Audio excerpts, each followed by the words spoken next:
Hello, it's Friday. That's another edition now of Real and Unscripted, the Zogby Report. As always, I'm here with Jeremy. We're going on.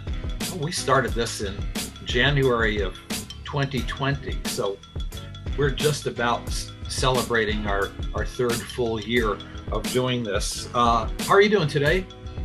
I'm doing very well. How about you? I'm doing okay. I'm doing okay. It's the nation I'm a little troubled about, but then what's new? So here's what I'd like to talk about today. Endless investigations, just permanent investigations. And I will tell you, and you know this already, that I thought entirely too much time was spent by our Congress investigating Donald Trump. And so I'm going to keep this as nonpartisan as I possibly can. Not that Donald Trump did not do things that were wrong. I believe with all my heart and soul that he did wrong and illegal. But I also know that he was being investigated by district attorneys and states attorney general, mainly in New York, but elsewhere in the country. I also know that we have a Justice Department as well, and that he was being investigated by the Justice Department.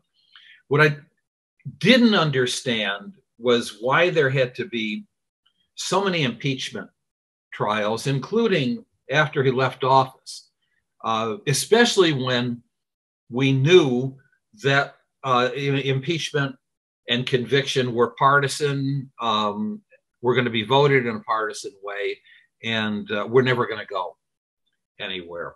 And so with all of that said, the former president is in the hands now of where it should have been right along. The criminal justice system and civil cases, and Congress empowered to investigate. My understanding is it's empowered to investigate, to legislate, not to punish, to mete out punishment or justice, but rather, to pass laws and make sure that data is collected from various interested parties. So I'm really perplexed that now we have a new Republican House of Representatives, and we barely got ourselves a Speaker of the House, and then immediately a special select committee is formed to do what? To investigate. To investigate what? The weaponization of the federal government against conservatives. All right. And we know that there are pledges now to investigate Hunter Biden and corruption in the Biden administration. How legitimate those are, I don't know. What I do know is that why can't these matters be turned over to the Justice Department and to states?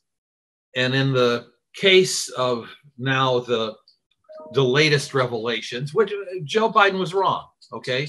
Joe Biden, the documents were found and he turned them over late, not before the election, when his team discovered that that he was in possession at the Penn Biden Center of about a dozen or so classified documents. Now a new treasure trove of documents found in his garage, incidentally with his Corvette. Those have been turned over as well.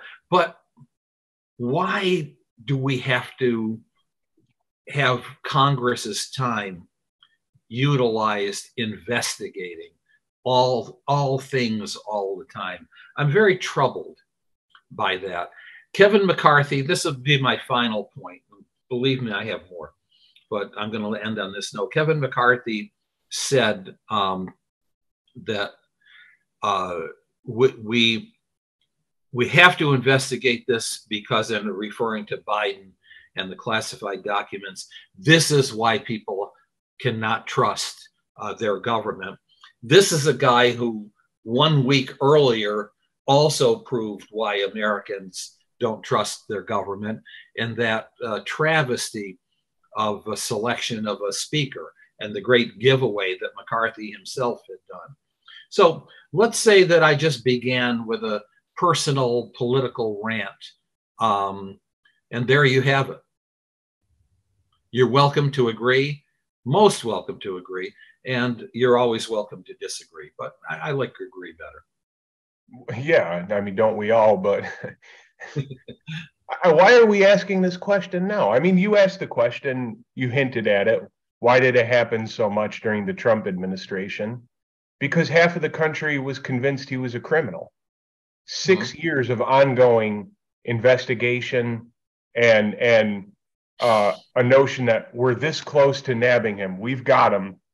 First of all, what kicked off Donald Trump's alleged criminal activity? His mere election, his mere inauguration, it coincides with a major attack, a major assault from a great deal of Washington, D.C. agencies, both intelligence and justice. And so, I mean, I've said this before, the parties are at war with each other. I've also said before, we don't need to take presidents and treat them like heroic and iconic. They are not. We are an empire of opulence. We are an empire of opulence that is growing further in control of fewer hands. That breeds corruption by its very nature. This is the most vast empire the world has ever known. This is an empire that can create trillions of dollars into existence with the push of a button on a computer. This is an empire that it virtually spawned a derivatives market that some estimate is in the quadrillions. This is all within the hands of a tiny few group of people. That breeds corruption. Why do we kid ourselves that it's those guys, it's Team Blue? No, it's Team Red. We're the ones who are falling for this nonsense.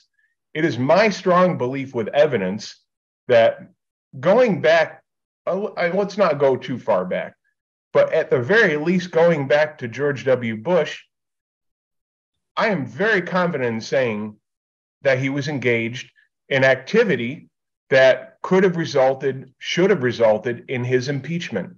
I would say the same for Barack Obama. I would say Trump, I'm sure that, look, when your mentor is Les Wexner, who's connected to Robert Blackwell, whose daughter is Ghislaine Maxwell, who is the partner in crime with Jeffrey Epstein in the world's greatest known child trafficking sex rink. Yeah, I'm sure. And he, by the way, Donald Trump was friends with Jeffrey Epstein. I'm sure that Trump is guilty, although they're going after his tax records. I'm not interested in his tax filings. I'm more interested in that. We know what Bill Clinton and his connection to Jeffrey Epstein is. And we know that going back with Biden, I was aware back in 2014 of Biden and his son's Hunter's engagement in Ukraine following a brutal coup d'etat that brought in a Western-backed government. That this is, by the way, this is all the roots of the problem that we have in Ukraine. And that Hunter Biden was on the board of an energy company, and the whole goal was to block Russia out of Ukraine, bring them into the EU, and drill for natural gas to screw the Russians. And that was all initiated by a Western-backed coup d'etat. And yes, the Bidens were very much involved in that. Why do we have our heroes? Why do we think that one party is incapable of corruption? The whole system is vastly corrupt. I'm going to say a couple other things. You know, we hear a lot about conspiracy theories. It's getting sickening how much people talk about conspiracy theories. And the notion of a conspiracy theory has become weaponized to shut down any debate. We see that with the Twitter files. And that's not just in terms of the fact that we now have documents showing that Pfizer themselves could influence the leadership at Twitter, but the intelligence agencies could influence the leadership at Twitter, and so could the White House, both Trump and Biden, and probably going back to Obama. And so, I mean, what we have here is a vast, vast, vast criminal syndicate, probably the likes of which the world has never known. And all we're doing is fighting over, I'm going to defend the guy that I like, the guy that I voted for, but yet we need to prosecute that one. So my point is, release all the files, release the damn files, and we will know what is conspiracy, and we will know what is real, what is true. Now, which files are these that you're talking? You know, well, I mean, whatever evidence there is on Trump, whatever evidence there is on Biden and his family, I mean, can we really trust? Look, I know, I understand that we have a Department of Justice, and there's all kinds of things of documents not being released to the public. But even beyond that, I'm saying that there are so many classified files prior to Trump and Biden that could give us an understanding of the corruption within both the DNC and the RNC, that ultimately we would see the corruption within these two figureheads who now take most of the attention in the public sphere. And so, I mean, you know, that's my take on it. You know, it's not partisan. It's understanding power, it's understanding corruption, and it's getting beyond the silly, childish view that your party, my party, is above the other party. It's just not possible if you listen to everything I laid out. Okay, so there you have it. Two rants, father and son, and both, I think, equally representing, fairly representing, how we feel. So here's a question then, kind of a lightning round. So we have this new House Select Committee on investigating the weaponization of government against conservatives. Do we need that? And do you have any sense at all that will root anything out that's meaningful or significant? As long as it's partisan, I don't see how. And because, again, I've made very clear that you have vast corruption. It's not so much the party, the political party. In my view, political parties they're like what we interface with. Behind the political parties are revolving doors between regulatory agencies and multinational corporations and think tanks who are populated by both liberals and conservatives, Republicans and Democrats. And so much of this problem is that we're bamboozled by this facade of party politics and only seeing it in terms of this Congress, that Congress, Team Blue versus Team Red. But there's something behind the scenes, and we need to go deeper. I have an added dimension. I have absolutely no faith whatsoever. In fact, I think that the whole exercise is one of revenge and extreme partisanship. But what also troubles me about a committee like this, beyond the partisanship, is that it's institutional. So in other words, if let's say I'm a pope and I know that my church is extremely corrupt, do I designate cardinals and bishops to investigate the corruption of the church? Of course not. I go to the degree that it's possible to find independent, non-institutional, somewhat respected folks outside the institution to take a look from the outside in, as opposed to seriously having members of Congress from one party investigate the weaponization of government, translated the weaponization by the other party of government. So it's not simply that it's partisan. It's also that it's the fox guarding the chicken coop. First opportunity to take, they'll take a bite and protect themselves and feed themselves. I know that's awfully cynical, but I'm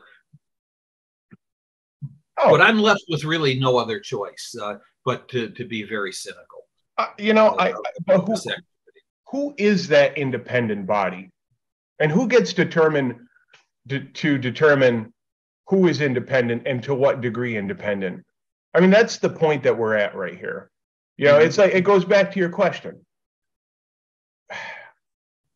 I'm just, look, oftentimes I'm very conservative in my choice of words, but I'm just going to say the Vatican has a major pedophilia problem, almost a cultish level of pedophilia.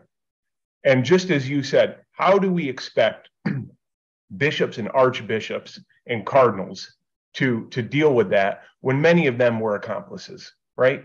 I don't know to what degree, what number, but several of them were. And so anyway, I don't know how we find who the independent body is that both parties are going to say, you know what, I trust that group. They sound like they're pretty objective, when both parties don't even have objectivity. So I don't even think we could go to that.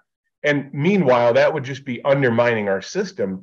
The only thing that we can do is get a critical mass of people to wake up and smell the coffee and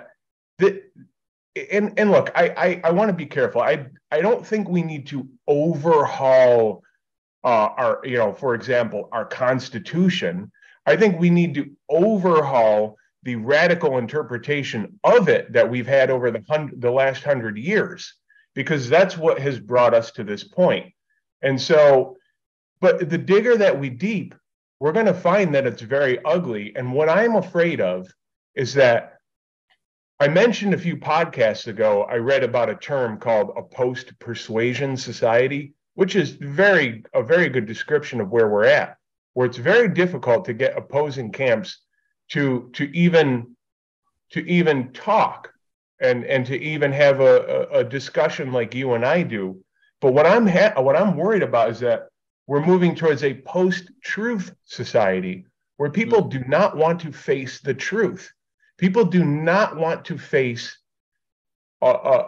some very ugly things. I'm going to quote somebody. I'm not going to mention his name, but he's an influential figure in Los Angeles, and I had the opportunity to speak with him, and he said to me, Jeremy, the two things you cannot talk about are the corruption, in the sense of the sphere of pedophilia, and to what degree the government acted not in the best interest of the public regarding COVID.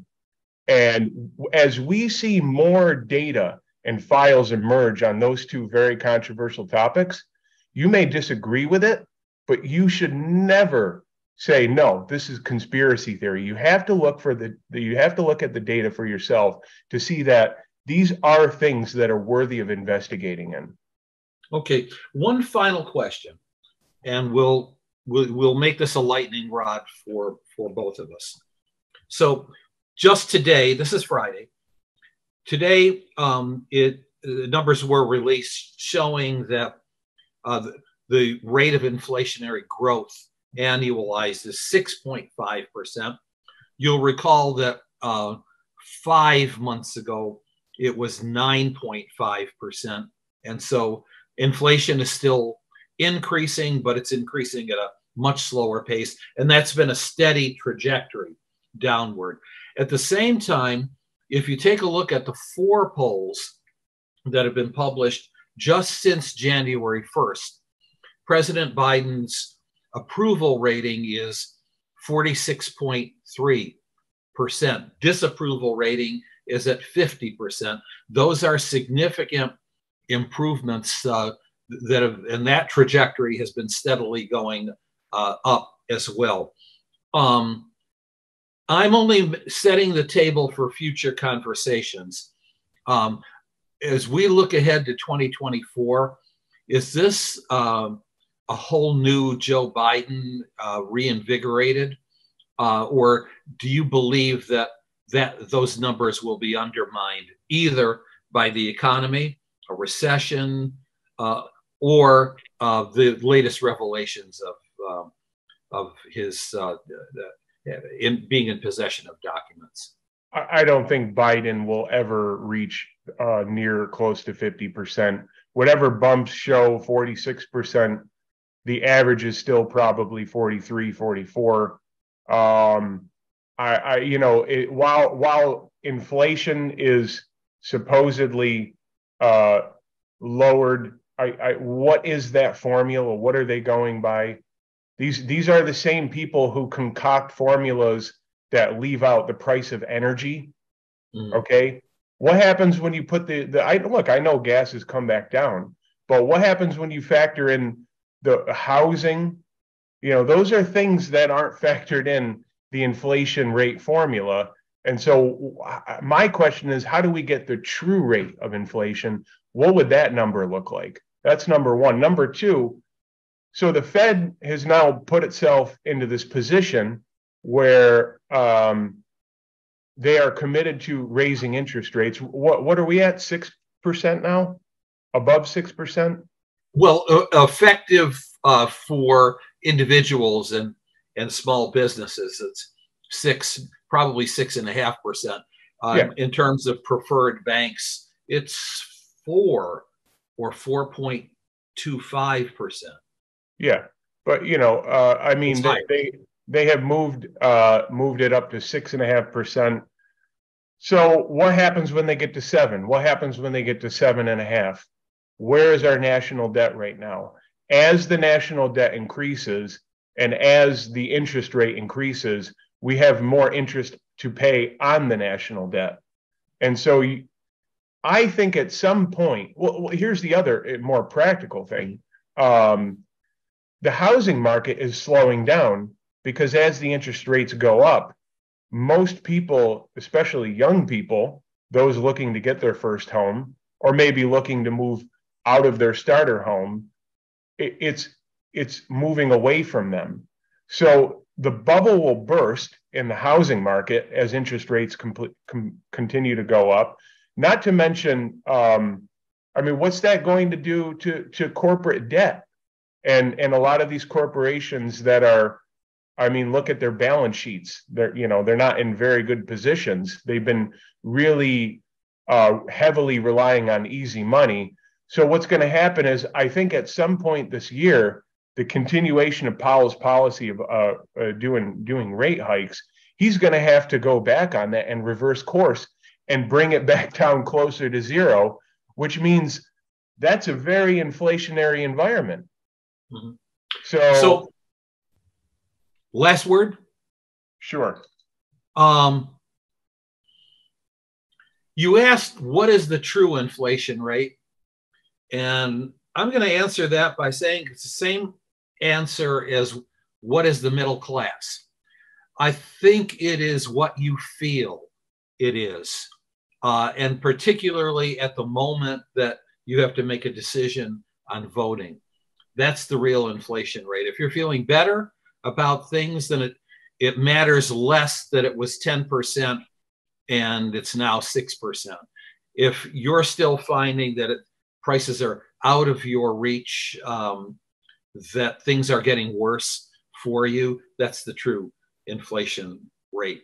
That's a pollster talking. I'm signing off. Good conversation. Yeah, yes. You're right in the sense of perception, But speaking objectively, I don't think that Germans in 1923 just all of a sudden, just perceived or felt that there was hyperinflation. There was hyperinflation. That wasn't, so much a perception. That was a reality from the monetary policy. But that's me signing off.